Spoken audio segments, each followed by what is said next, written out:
In the previous video, I have already explained you what the poem is about, and I have already explained you the first paragraph. In this video, I will continue explaining you the poem. So I will read the paragraph twice. Once I will read it, and then second time when I will read it, I will explain and tell you the difficult meaning of the words, and then I will explain you the whole paragraph. Okay, let's read.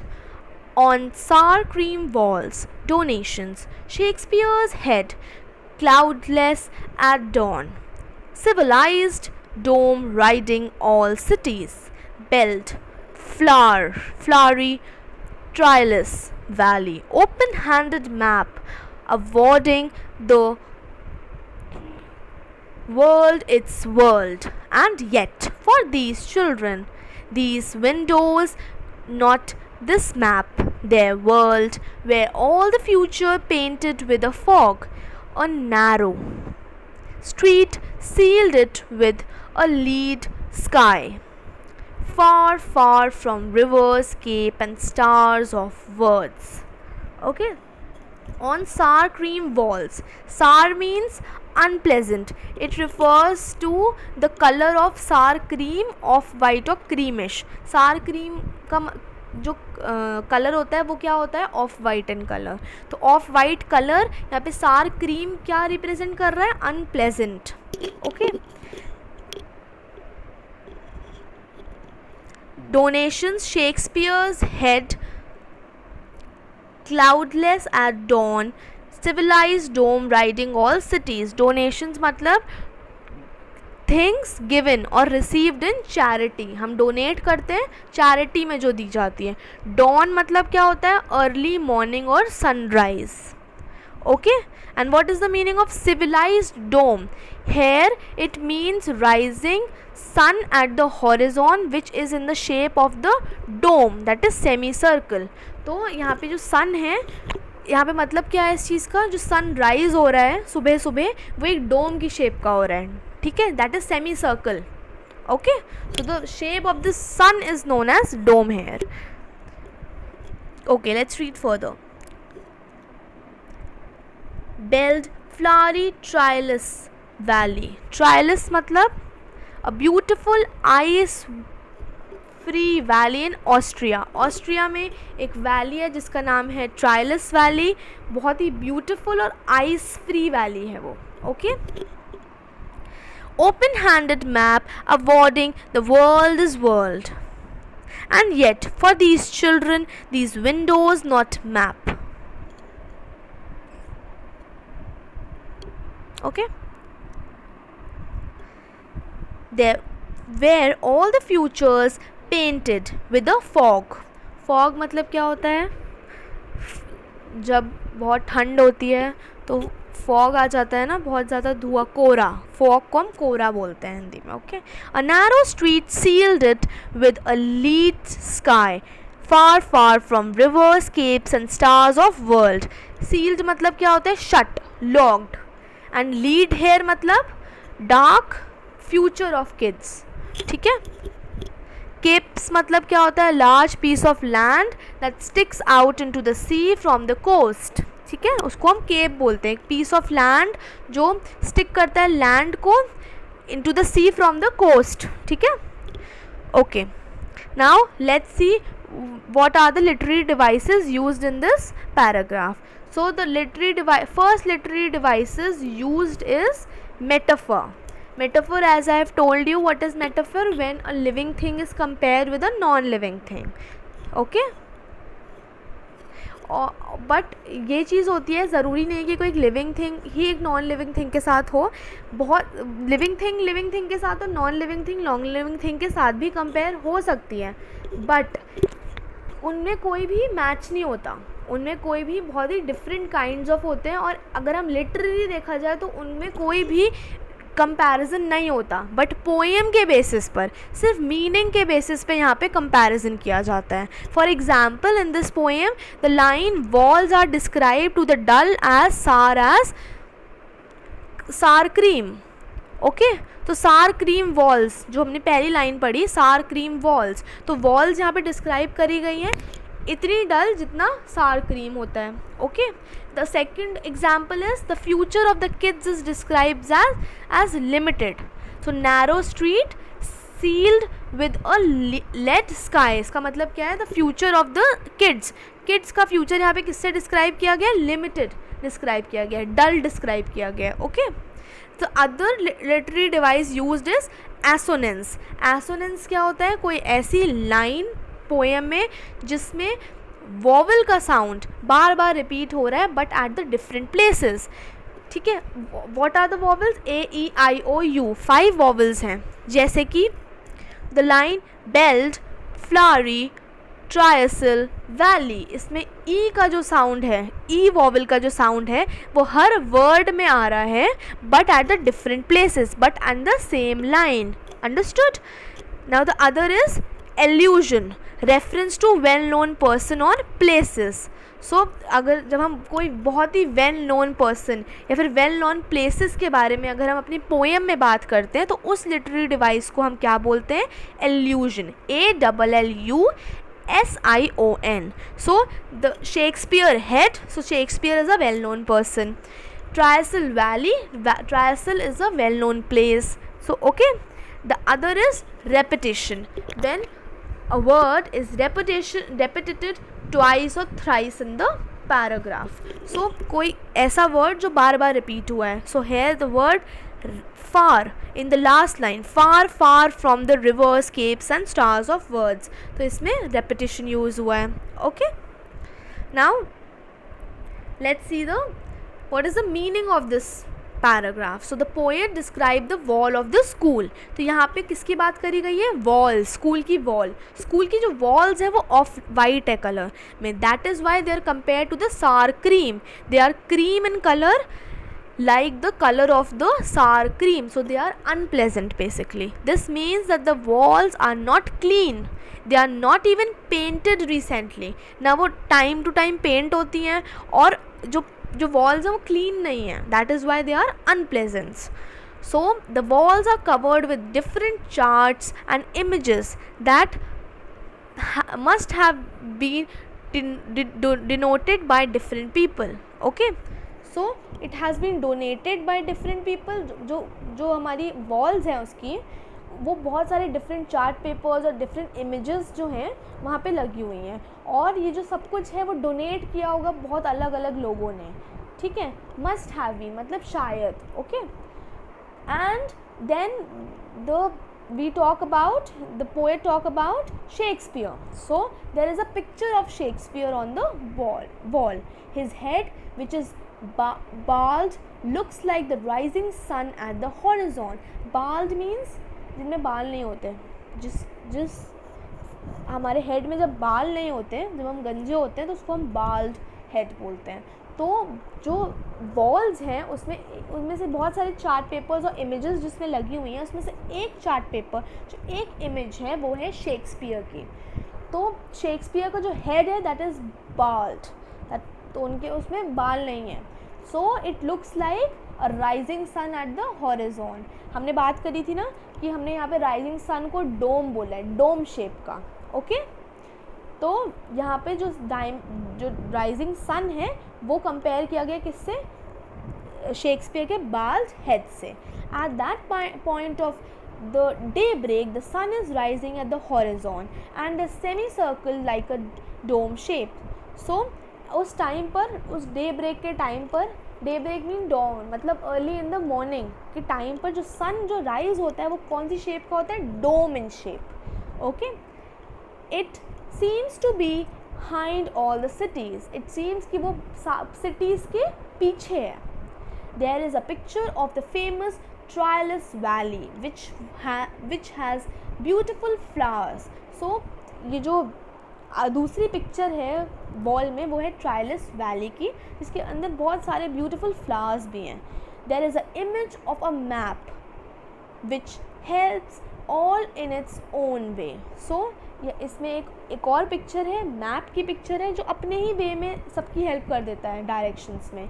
But for these children the map of the world is irrelevant because the slum where they live is different from what is shown in the map. तो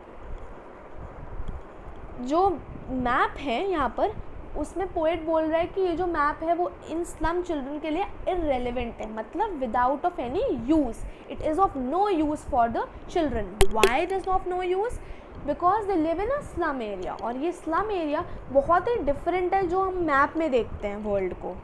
उनका world बहुत ही different है जो हम map में world देखते हैं. Okay, तो the world is only what they see out of the window of the classroom. और उनके लिए वर्ल्ड क्या है? क्योंकि they can't travel, they are very poor, they can't travel, they don't have इतना money. So for them the world is only जो वो window के बाहर, क्लासरूम के बाहर जो विंडो है उसके बाहर जो वो देखते हैं बस वही उनका वर्ल्ड है, the slum. Okay, their future is full of darkness. Though the poet here is saying that the future of these children is full of darkness. उनके जो फ्यूचर है वो बिल्कुल डार्क है, डल है. क्यों? Because they are not getting that much of education, they are not getting that much of moral values, they are not getting any facility. That is why they are dark. The future is compared to the narrowest street, which means that there is no wide scope available for their future growth. So जो यहाँ पे future है उनका वो compare किया गया narrow street से. Narrow मतलब बहुत ही पतली स्ट्रीट. क्यों पतली स्ट्रीट के साथ इन्होंने यहाँ पर कंपेयर किया गया है? क्योंकि उनका जो वाइड जो स्कोप जो होना चाहिए उनका फ्यूचर का वो नहीं है. There is no wide scope. Wide scope है ही नहीं उनके फ्यूचर का, उनकी फ्यूचर ग्रोथ का, because their future is full of darkness. These children are far away from their radiant light of knowledge and education. And here the poet, the last line the poet is saying कि जो children है ये वो बहुत ही दूर हैं from the light of knowledge, from the light of education. जो education की light इन पे पड़नी चाहिए वो नहीं पड़ रही है because of the lack of the features, facilities, the lack of the infrastructure, the lack of education, the lack of moral values, because they are of the lower section of the society. अगर यही higher section of the society होते तो ये अच्छे school में जाते. अच्छे school में जाते कैसे जाते? क्योंकि वहाँ की अच्छी फ़ीस होती. जब अच्छी फ़ीस होती तो उनको अच्छी फैसिलिटीज़ मिलती. क्योंकि ये स्लम एरियाज़ में रहते हैं, that is the reason they are not getting, they are very far away from the light of knowledge and education. Okay, so this is what the paragraph means. So here basically the poet is describing the school, the walls of the school, what the school contains. That is what he is describing. Let's come to the next paragraph. Okay, surely Shakespeare is wicked, the map of bad example, with ships and sun and love tempting them to stilate for lives that styling turn in their crammed holes from fog to endless night on the slag heap. These children were skin peeped through by bones and spectacles of steel, with mended glass like bottle bits on stones of their time and space are foggy slum, so blot their maps with slums as big as doom. Okay, so the first line, surely Shakespeare is wicked. Wicked means evil, ठीक है, cruel. Okay, the map a bad example, with ships and sun and love tempting them to steal. Tempting मतलब to persuade them, to attract them. Okay, steel मतलब होता है चोरी करना. Okay, for lives that sly turn into their crammed holes. Style मतलब tricky. Okay, trick से. And crammed मतलब होता है कन्फाइंड, मतलब कहीं पर बंद कर दिया, कहीं पे कन्फाइन कर दिया आपको. ठीक है. From fog to endless night on their slag heap, These children were skin peeped through by bones and spectacles of steel. तो यहाँ पर हीप का मतलब होता है, स्लैग का मतलब होता है वीक, और हीप का मतलब होता है बंडल. ठीक है. Their children were skin peeped through by bones and spectacles of steel. Steel यहाँ पर जो आपका स्टील मेटल होता है, हम उसकी बात कर रहे हैं यहाँ पे. Okay. With mended glass, mended मतलब repaired, like bottle bits on stones. All of the time and the space are foggy slum. Foggy मतलब बहुत धुंधला, बहुत वही विंटर्स में जो फॉग आता है, फॉग आ जाता है ना, बहुत ज़्यादा धुआं आ जाता है, बहुत ज़्यादा कोहरा आ जाता है, तो यहाँ पे बहुत ही फॉगी सा स्लम है. Okay. So blot their maps with slums as big as doom. Blot मतलब होता है to mark with the spot, and doom मतलब होता है disaster. Okay. So the literary devices used here is metaphor. As I told you, when दो चीज़ें literally में जो कंपेयर नहीं हो सकती उसको कंपेयर किया जाता है. So here crammed holes. Okay, in the third line, crammed holes. So here their homes are very small like holes. So इधर उनके homes को compare किया गया है बहुत ही small holes के साथ जहाँ वो रहते हैं. ठीक है. तो this is a metaphor. The other is a simile, when two things are compared which are very different.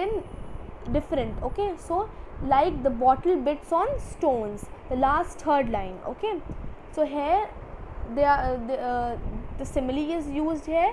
Their repaired spectacles. Okay. So their repaired spectacles are being compared here. Then alliteration is used. Alliteration क्या होता है? जब कोई भी sentence में कोई consonant का बार बार repetition होता है, कॉन्सोनेंट साउंड का बार बार रेपिटेशन होता है, but at the different places. बिल्कुल ये जैसे कि हमारा कॉन्सोनेंट क्या हो जाते हैं हमारे, जैसे कि हमारा एनाफोरा होता है, वैसे ही हमारा एलिट्रेशन उसका बिल्कुल उल्टा होता है. जैसे उसके अंदर हमने भी पढ़ा था, हमने भी सेकंड पैराग्राफ में ही हमने ये चीज़ पढ़ी थी कि हमारा एसोनेंस क्या होता है, रेपिटेशन ऑफ वॉवल साउंड. ठीक है. वैसे ही A to Z में A-E-I-O-U तो वॉवल हो जाते हैं, और जितने भी अल्फ़ाबेट्स बचते हैं उसको हम क्या बोल देते हैं, कॉन्सोनेंट. ठीक है. A-B-D सब कॉन्सोनेंट है. तो एलिट्रेशन कॉन्सोनेंट का साउंड बार बार रिपीट जहाँ पर होता है उसको बोलते हैं. तो यहाँ पर हो रहा है फ्रॉम फॉग, तो F का जो साउंड है वो बार बार रिपीट हो रहा है. Okay. So let's see the explanation of this paragraph. The poet says that these children living in the slum areas have faced so many hardships that they feel every other person to be their enemy. ठीक है. So surely Shakespeare is wicked, the map a bad example. ये चीज़ क्यों बोली गई है, क्योंकि यहाँ पे पोएट कह रहे हैं कि जो चिल्ड्रन हैं वो स्लम एरियाज़ में रह रहे हैं और बहुत सारी हार्डशिप्स ऑलरेडी फेस कर रहे हैं, जिसकी वजह से उनको हर दूसरा पर्सन अपना एनिमी लगता है, इविल लगता है. For them Shakespeare is a evil man. उनके लिए शेक्सपियर बहुत ही इविल है, बहुत ही एक एनिमी है उनकी तरह. They don't find the maps to be good things. So they don't find, इसमें यहाँ पे लिखा है ना, the map a bad example. So they don't find map to be good things. Why they don't find map to be good things? Because they are irrelevant to them. They were never liked और loved by anyone. ठीक है. सो with surely and son and love tempting them to steal. So they are not loved by anyone. Therefore they hate almost everyone. ठीक है. तो इनको कभी प्यार नहीं मिला, कुछ भी नहीं मिला, किसी ने भी उनको प्यार नहीं किया. That is Y they almost hate everyone. Their desire of being loved by others forces them to steal. Okay. यहाँ पे लिखा है ना, with ships and sons and love tempting them to steal. तो उनको उनकी डिज़ायर कि वो सबको प्यार करें, सब उनको प्यार करें, सब उनको देखें, सब उनसे अट्रैक्ट हो, उनको फोर्स कर देता है उनको स्टील करने के लिए. ठीक है. They live in small homes and they have started adjusting to it. तो ये बहुत छोटे छोटे घर में रहते हैं, इनके their homes are compared to the small holes, crammed holes, है ना. तो उन्होंने उसी तरीके से अपने आप को एडजस्ट कर लिया है यहाँ पर. Okay, their life is going towards the endless night, which means that their future is full of darkness. These kids are so thin that they can easily see their bones, the thin layer of skin. So इनकी जो life है वो कहाँ जा रही है, endless night. Endless night मतलब जो नाइट कभी ख़त्म नहीं होएगी. इसका मतलब है कि इनका जो फ्यूचर है वो बिल्कुल डार्क है. और दूसरा इन्होंने जो बात करी है पोएट ने वो ये करी है कि जो ये किड्स हैं they are very thin and they can easily see their bones because इनकी बहुत ही थिन लेयर है स्किन की, because of the malnutrition. ये इतने थिन है क्योंकि इनको न्यूट्रिशन नहीं मिलता. Their skin is like the thin layer of cloth and the bones beneath are visible through the skin. तो इनकी जो स्किन है वो कंपेयर करी गई है बहुत ही पतले कपड़े से, जिससे कि उनके जो नीचे की जो उनकी स्किन है, सॉरी जो उनकी बोन्स है वो ईजिली दिखाई देती हैं. Okay, these children suffer from malnutrition. इनको अच्छे से न्यूट्रिशन नहीं मिलता. That is the reason they suffer from malnutrition. They wear spectacles which are made of steel. So they wear spectacles. ये spectacles क्या होते हैं, चश्मा. ये चश्मा पहनते हैं जो स्टील से बना होता है. ठीक है, steel is a metal. They are cheap and very uncomfortable. जब हम जो स्पेक्टिकल्स यूज़ करते हैं वो कौन से होते हैं, वो प्लास्टिक से होते हैं या फ्रेमलेस होते हैं, राइट, ग्लासेस के बने होते हैं. बट ये जो स्पेक्टिकल्स यूज़ करते हैं, जो चश्मे यूज़ करते हैं, वो बने होते हैं स्टील से, जो बहुत ही अनकम्फर्टेबल होते हैं because they are very heavy and they are very cheap in price. मतलब बहुत ही सस्ते होते हैं. That is why they can afford them. Even the lenses in the spectacles are required. The spectacles looks like the stones which have been repaired with pieces of glass sticking out of them. So जो अब जब spectacles पहनते हैं तो उसमें हम glasses भी use करते हैं. Glasses are used there, but जो इनके spectacles होते हैं वो ऐसा लगता है कि छोटे छोटे glasses को जोड़कर इनका spectacles बनाया गया. That is why they are very very uncomfortable because they have been repaired with glass pieces of glass. Okay. Now here the poet tries to explain that these kids have to face many hardship in their lives and all these slums are getting bigger. They will destroy the future of their children and it is very difficult for such children to escape from them. So in this paragraph जो poet है वो describe कर रहे हैं कि कितनी hardship, कितनी struggles ऐसे children को फेस करनी पड़ती है अपनी लाइफ में. और ये जो स्लम्स हैं वो बड़े होते जा रहे हैं जिसकी वजह से ये जो इनकी चिल्ड्रन की जो लाइफ है इन सब की वो सब डिस्ट्रॉय हो जाएगी. और it is very difficult for them, for these children कि वो यहाँ से एस्केप कर जाएँ because they have no money in their hand. Okay, so I am ending this video here. I want you to revise what I have taught you. I will explain you the last paragraph in the next video. Thank you.